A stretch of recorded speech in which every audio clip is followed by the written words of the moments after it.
Hey guys, thanks for clicking on this video. I think that it's gonna be really good and something we all need to hear.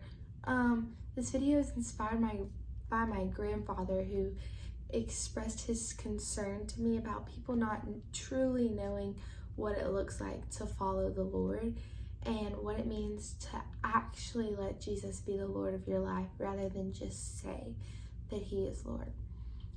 So we're going to start by reading Joshua 24:14-17. And it says, "Now fear the Lord and serve him with all faithfulness. Throw away the gods your forefathers worshipped beyond the river and in Egypt, and serve the Lord. But if serving the Lord seems undesirable to you, then choose yourselves this day whom you will serve, whether the gods of your forefathers served beyond the river, or the gods of the Amorites in whose hands you are living.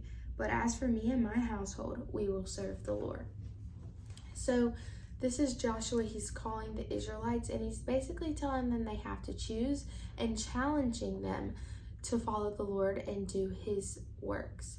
So Joshua knew what his calling was, and he was going to honor the commitment and the job that the Lord has given him. And so he did, and he did that faithfully. And I think that sometimes we look at these stories in the Bible and we see these people be called to service and they do all these great, amazing things, even though it's not them actually doing them, it's them being obedient and God working through them. But we think that God could never use us in those ways, which is so not a lie. He wants to use all of us in those same ways, and utilizing our individual gifts to do that as well. But there comes a point in all of our lives where we have to decide who or what are we going to let be the Lord of our life. Are we going to what are we going to let control us? Is it going to be what other people say, the desires of the world, which I talk a lot about, but it's such a broad topic? Or are we going to let God be what controls us, inspires our actions, and gives us our daily drive and the reason behind what we do?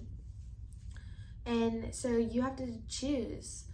Is it going to be other things that controls you and is your Lord, or are you going to let God be the Lord of your life? And the choice is yours. You just have to ask yourself, what will it be? And I think sometimes it's a hard decision to make because you're scared of the judgment that you may get from others. And talk is cheap. It doesn't take much to say that you're a follower of the Lord, but it does take a lot to live like it. And it's really important that we do that, though. To fear the Lord, it says, "Now fear the Lord and serve him with all faithfulness." And that means to walk in relationship with him. And even when you're in disbelief or you're doubting or you're going through a hard time, you have to remain faithful to who you've trusted with your life and are allowing to be the Lord of your life. And this is where it gets confused. I think faith and remaining faithful and trusting the Lord, if you can do that through all the different times of your life, then you really have chosen the Lord let God be the Lord of your life rather than other things. Because it's so common that when you are confused or when things aren't going your way or when you face a hard time, you stray away from that and you do what is easier in the circumstance, something that you can see, something that satisfies you faster, rather than staying true to the commitment to God. And so what it really looks to be, let the Lord be the Lord of your life, is to have unwavering faith in him, no matter the circumstance. Deuteronomy 6:4-5 says, "Hear, O Israel, the Lord our God, the Lord is one. Love the Lord your God with all your heart and all your soul and all your strength." And I love this one because it talks about how important it is to love the Lord and what love looks like. And we see numerous examples of that throughout the Bible, of Jesus showing his love to others and acts of love. And we talk about love a lot in the Bible because that's what the Bible says is the number one commandment. Above all else, love the Lord your God and love your neighbor as yourself. And I think that if we are trying to minister to others and you just don't know how, when you are kind and when you love others, it's such an uncommon thing these days that it speaks volumes about you, about who your God is, and people will notice that. And the thing about all of this is you can't play both sides. As I said earlier, it's easier for most people to pick the Lord when it's easy and then stray away when it's not, or when it's not convenient.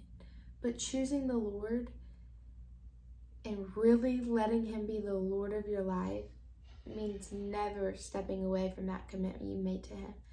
And so you have to decide today. You cannot play both sides. And I know you've probably heard this before, but the Bible doesn't talk about lukewarm Christians. And that's because they're not a thing. You're either all in or you're all out. So you have to decide today who you're going to let be the Lord of your life and drive your decisions and your choices and be the reason behind what you do. And so this is not something to take lightly because it's a big decision, and this decision will change everything. Just as one decision to mess up that puts you in jail changes a lot of your life, this decision changes the rest of your life. And one decision, any kind of decision, can affect a lifetime. This is the best decision that you can make. And I challenge all of you to get out of that lukewarm area and step fully in, commit to letting Jesus, God, be the Lord of your life. And you will just see so much joy, peace, and love in your life and opportunities you never could have imagined. And just have so much clarity in what you're doing and peace. So, I am going to challenge you, as Joshua challenged the Israelites, to make your decision. Decide who and what you're going to let control you today.